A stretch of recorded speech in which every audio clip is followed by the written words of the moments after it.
मजबूत करने के लिए जब केंद्र सरकार जी राम जी योजना लेकर आई, अब इस पर खूब सियासत हो रही है। भोपाल से लेकर दिल्ली तक तरह तरह की बयानबाजियों का दौर जारी है। तो बता दें कि आज भोपाल में सीएम डॉक्टर मोहन यादव और बीजेपी प्रदेश अध्यक्ष हेमंत खंडेलवाल ने जी राम जी की खासियत बताई है। इस दौरान सीएम डॉक्टर मोहन यादव ने साफ साफ कहा कि केंद्र सरकार की ये योजना ज्ञान यानी कि गरीब, युवा, अन्नदाता और नारी को ध्यान में रखकर बनाई गई है।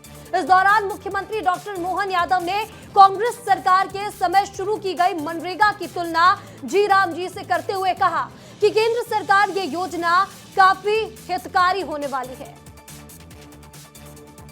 विकासपरक कामों के लिए, रोजगार आधारित कामों के लिए जी राम जी 100 दिवस के रोजगार की गारंटी थी, उसको बढ़ाकर 125 दिवस किया गया। तो ये निश्चित रूप से उससे आगे बढ़ के करने वाला कदम है। इसी प्रकार से अधोसंरचना के लिए भी, जिस प्रकार से स्थायी कामों के लिए इसमें आजीविका सृजित होगी, कौशल उद्यमिता में काम होगा। और हम सब जानते कि पहले नरेगा था, नरेगा से मनरेगा बना और मनरेगा से जी राम जी बना। सुधार और संशोधन तो प्रक्रिया का हिस्सा है।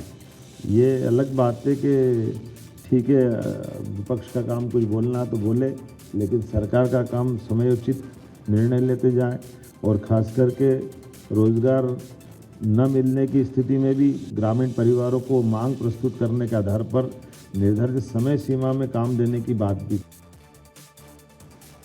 और चलिए अब आपको बताते हैं कि आखिर जी राम जी योजना मनरेगा से कितना अलग है, मनरेगा से कितना अलग होने वाली है ये योजना। तो रोजगार की अगर बात की जाए तो पहले मनरेगा में 100 दिन का रोजगार सीमित था, और अब जी राम जी की अगर बात की जाए तो उसमें 125 दिन की कानून की गारंटी की गई है और 125 दिन लोगों को रोजगार मिलने वाला है। जवाबदेही की बात की जाए तो मनरेगा में मजदूरी भुगतान में देरी होती थी, लोगों के भुगतान में कई महीने लग जाते थे, लेकिन जी राम जी में अगर आपने आज काम किया है तो 1 हफ्ते के अंदर ही आपको मजदूरी का भुगतान भी कर दिया जाएगा।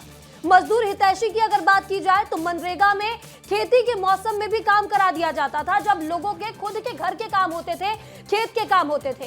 लेकिन जी राम जी में खेती के समय 60 दिन का ब्रेक लगाया जाएगा, यानी कि लोगों को अपने खेतों में काम करने का भी मौका दिया जाएगा, और जब लोगों के पास काम नहीं होगा तब यहाँ पर लोगों को काम की गारंटी दी जाएगी।